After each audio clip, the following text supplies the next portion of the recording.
Welcome back to Anarchy in the Ukulele. It is day 15 of our advent calendar. I can say that because this video is going out today.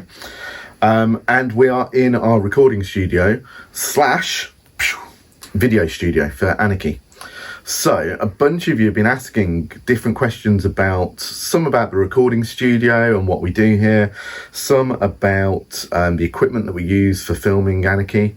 So we're going to cut this video in half, and I'm going to do the first half on the recording studio, and Bongo Boy's going to do the second half, all about the Anarchy filming and what equipment we use, what cameras we use, what lights we use, microphones, all of that kind of stuff. So I'll show you around. This is the main live room of our recording studio, where, let's start here. So we have various microphones, which I'll show you in a second, but we have a vocal microphone pretty much always set up so that people can just come in and sing straight away. That is a clone of a Neumann 47 and Effect 47, but this is a warm audio one. We then have a Behringer Poly D synthesizer. We've got a Crummer electric piano, which I love. Oh, and doesn't work. I blame Bongo Boy for that. Everything's supposed to be working. So yeah, the Crummer is an electric piano based on a Fender Rhodes and a Wurlitzer. So I love that. We've then got Bongo Boy's little corner of drums. So Bongo Boy's drum kit, his bongos are always here until we give them away next week. And then we've got this section, which is more synthesizers. We've got the Yamaha RX11, lent to us from P.Man from the band After the Fire. We're looking after that for him. The Korg Monologue. Up there we have a Zoom mixer where all of these things go into. We've got a little Roland Juno 06 copy. We've also got a Roland Rhythm Designer copy. Everything's a copy in here. Just a little tip, if you want to get into studio stuff, the copies are so much cheaper and they're really good nowadays. Original ones of these would cost thousands of pounds. We have my Crummer Mojo. I'm a big fan of Crummer keyboards, and this is what I use for all Hammond organ stuff. We then have our Yamaha C3 grand piano, which is amazing. The new double bass that we bought not long ago. You'll see we have lots of stuff for Anarchy on the walls, but we've got there's an audio interface up there, there's microphones dotted around. We will have a look in the cupboard. This is where we store, it's pretty bad in here, isn't it? This is where we store all of the Anarchy filming stuff when we're not filming. We also have a bunch of really nice microphones in here, in all of these cases. There's loads of them. That's the one we're using. Oops. Headphones for everything, leads for everything. It's all here. It's the cupboard of dreams. What do we have next? We have our Anarchy set, which we all recognise, and we have some amps down here as well. We have a Ampeg mini bass amp. We have the Fender Acoustic, which you would have seen. We have the Fender Rumble, which is what we tend to use for the Anarchy band, and the little positive grid on top. I haven't done the guitars, have I? I've missed one of my favourite sections. So, guitar-wise, why not take you through? It's not like I'm in a hurry and I'm going out for the day. I'm going to take you through what we've got. My favourite guitar is my Fender Stratocaster, which is bashed around in this lovely gold mist, I think it's called. That is my favourite electric guitar. Love that guitar. We have a broken Pono that we need to fix. We have an Ibanez bass that you might have seen the other day that really isn't very good. We have my cigar box guitar, which I kind of love. My other favourite guitar actually is this Gretsch, which I absolutely adore and have had for many years. I think it's the oldest guitar that's here. Yeah, I think it is. And I love that a lot. So we have that, which is a hollow body. We have another hollow body Gretsch. We have another Fender, but this time it's a Telecaster. Then we have a Squier. I will show you this one myself. We have a Squier Jazzmaster, which, if you're looking for a cheapish electric guitar, Squier are brilliant. They're kind of the Squier made by Fender, so like a cheaper Fender. and they've really upped their level. This one was around about £300, £350, and it plays as well as some of the more expensive Fenders that we've got. So really nice guitar, that one. The gold tone bass that we use in Anarchy is on here. Jimmy the bass stuck this on to mend it. Bonus points for what POS stands for in the comments, and there's something rattling around in there as well. But we do quite like it. Then we've got acoustics. We've got some D'Angelo. We've got a 12 string, a 6 string. We have a Dobro, which I really like. That's quite new, and I haven't had to play it much. We have another Gretsch. I'm a big fan of Gretsch. Oops. A Jim Dandy, I believe that one is. Love that one. We have a little kind of a Martin Jr. acoustic and an Alvarez. And my proper acoustic's not. Oh, it is here. It's in there. So we've got all those guitars there, which I'm a bit, as you've probably noticed, I like buying instruments. My favourite acoustic guitar at the minute is this Epiphone J45, which is based on a Gibson J45, and I love that a lot. It's beautiful to play. This, out of breath. Oh, there's more guitars. There's more guitars. We have my Gibson Les Paul. Really nice. This is the Fender Acoustasonic, which I think I featured on the channel on a Friday show at one point. I'm really interested in seeing that. And then this, which again is probably featured, is my prized possession, and this is my Fender Jazz Bass. Again, bashed to bits. Bongo Boy says it's white, it's not, it's pink. But we've had that argument quite a lot, and that's the bass that I tend to use for everything. If I need a bass, that is the one that I use. Right, I think that's most of the guitars. There are some more scattered around the building somewhere.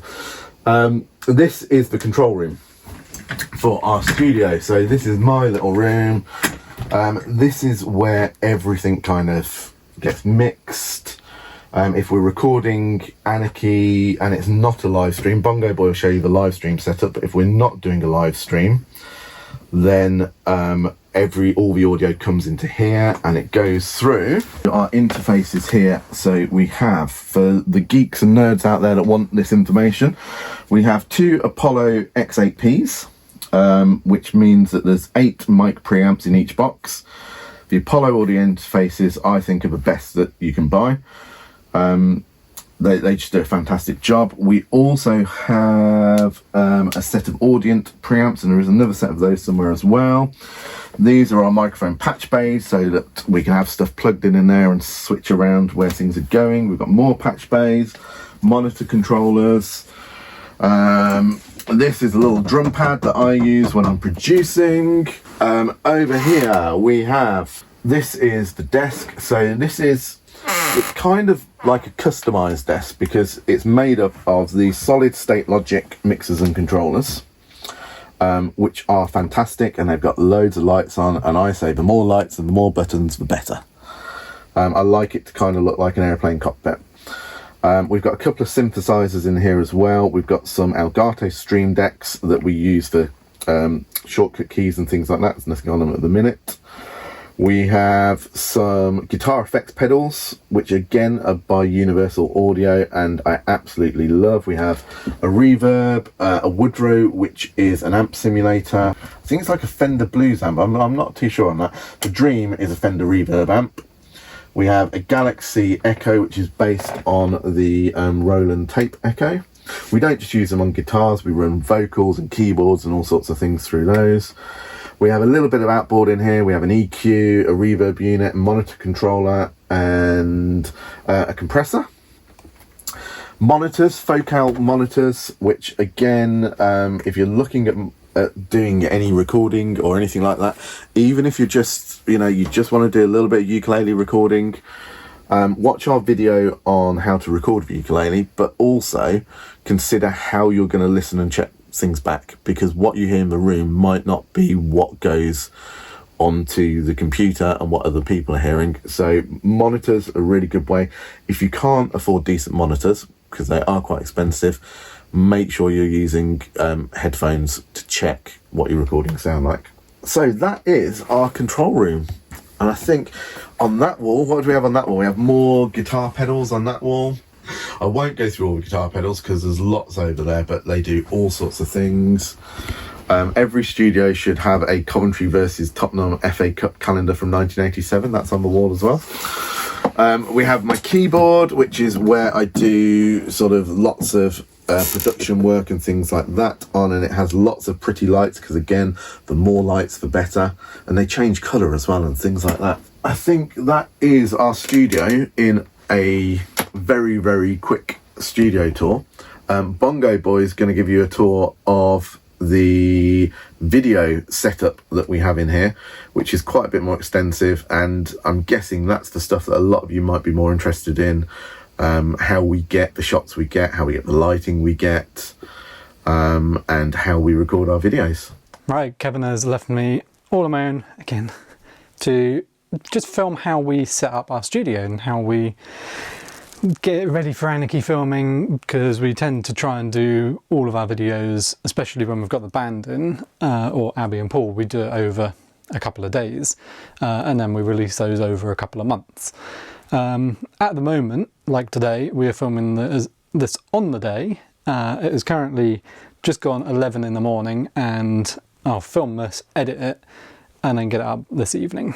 So yeah, but I'm going to show you the setup that we have for Anarchy, talk you through the equipment that we use, and I'm going to leave you there because it'll be a pain to try and set everything up while holding a camera and carrying a camera. We've got the camera in a rig, currently just using a phone for this bit at least. So Kevin's bit was filmed on the new iPhone, mine is filmed on a Samsung S23, and yeah, let's get a move on, let's just go with it. So all of the gear we have is in the cupboard that we showed you earlier.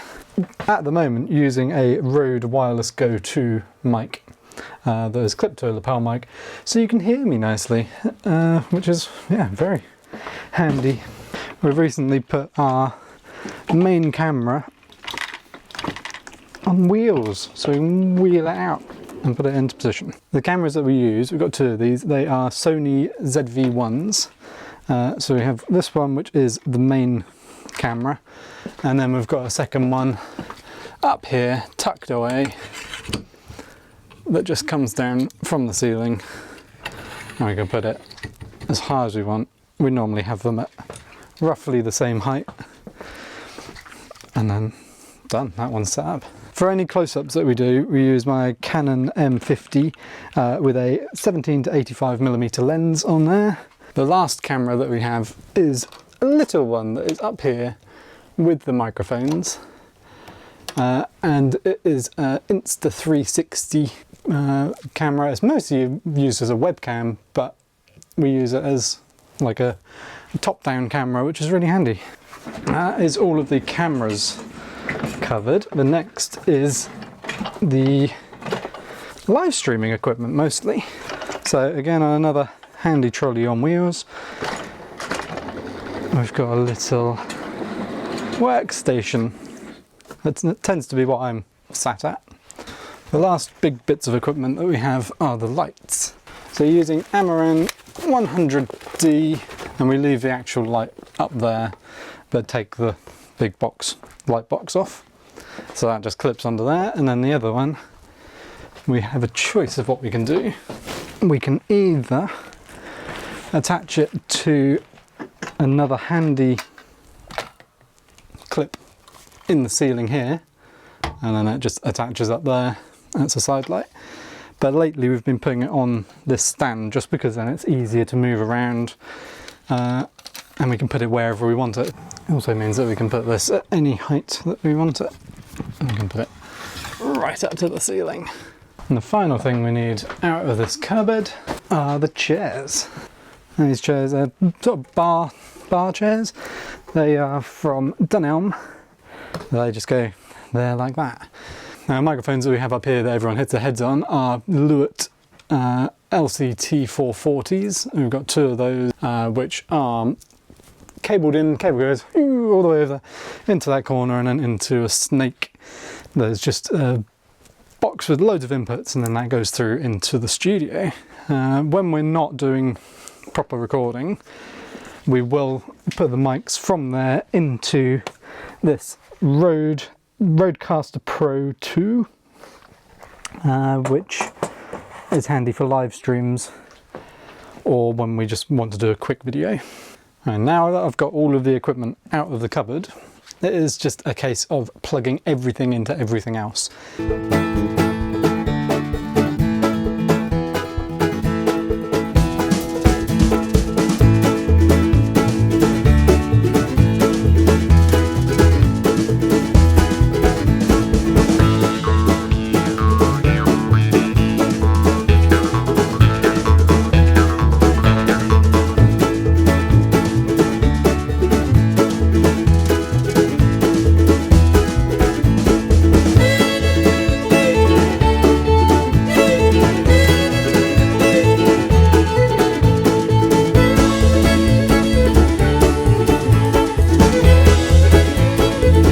Right, and that is everything set up, ready to record, ready to live stream. I will just take you through everything quickly just to show you what we have, and I'll need to turn the main lights on for that, unfortunately. So as I mentioned, we have camera 1 in this snazzy auto prompt that we sometimes use. You can put a iPad or something there, you can see my hand. If an iPad was there, you'd see the reflection of it, but you can't see it in the camera. You can see me, like, if I put my hand down there, you can't see the top of my hand, but you can there. That's how an auto prompt works. So you can see in the back here, that's where the camera is. See the screen, that's all plugged in. We have 3 main cameras. This is the second camera here, which just gets a second view of Abby and Kevin or whoever is sitting there. And then the third camera is a close-up camera with a big zoom lens on it. We have replaced all of the batteries in all of the cameras with a powered battery, so it's sort of a fake battery. You can get them online for most makes of camera. It just means that we don't have to keep replacing the batteries every half an hour. Now, you see there's a lot of cables going everywhere, going over there. It's just a mess of cables all here. These are all useful. So we've got a cable coming from this camera, the HDMI out, goes up there just so it's out of the way, down here and then into a Blackmagic. The same is for that camera and for that camera. Cable coming out the side, and they all go into this Blackmagic. Now Blackmagic are known for sort of cinema cameras and equipment. This is an A10 Mini, and it basically allows us to switch between the camera angles without having to do it manually. So for instance, we've got the main camera on there at the moment. I can press 2, doesn't work, so 2 doesn't do anything, but 3 goes to that camera over there, 4 goes to that camera over there. So it's just a very quick and easy way. You can also fade to black and cut it out that way and then bring it back. That just USBs into the MacBook Air that we use to run all of our recordings, all of our live streams. And on the MacBook we have this program, Ecamm Live. Ecamm Live is for recording or for streaming. We mostly use it for live streams, but we do every now and then use it for recording. And you can set up scenes.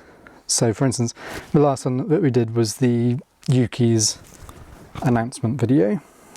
So you can then put on different things and click them on and off.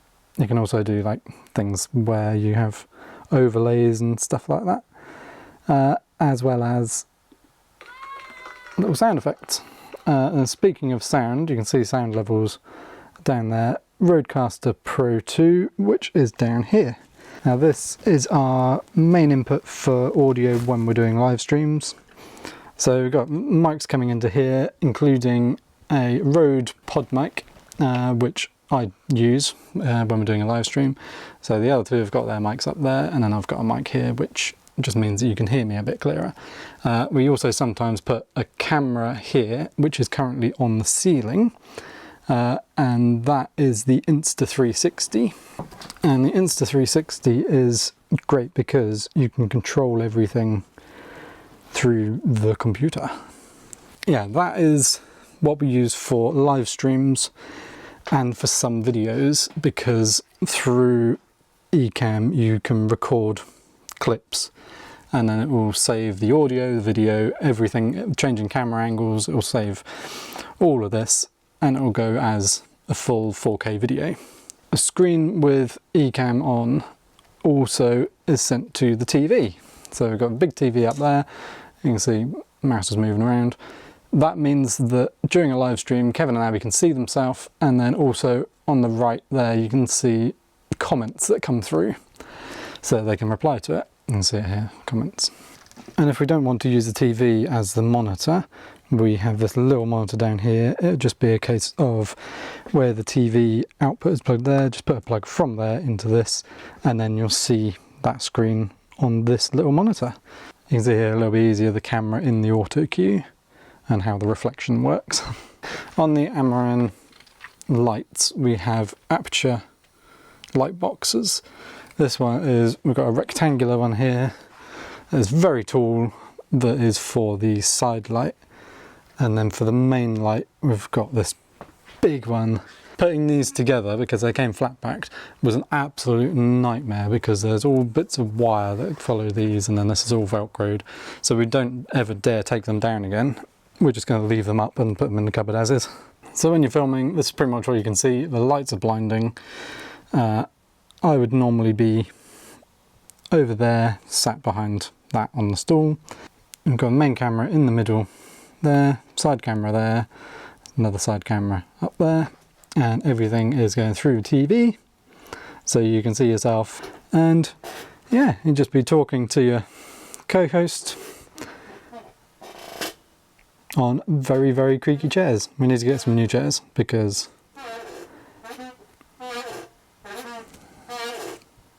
so that is our filming and streaming setup. All in all, it takes about half an hour to set everything up and get it all ready, which isn't too long, and we've had quite a bit of practice, so yeah, we're getting quicker and quicker. This is what we use on a daily basis when we're filming, when we're recording, when we're live streaming, and then we just need to turn the main lights off, hit record on everything, and then it will start recording and we can edit it and put it out for you guys.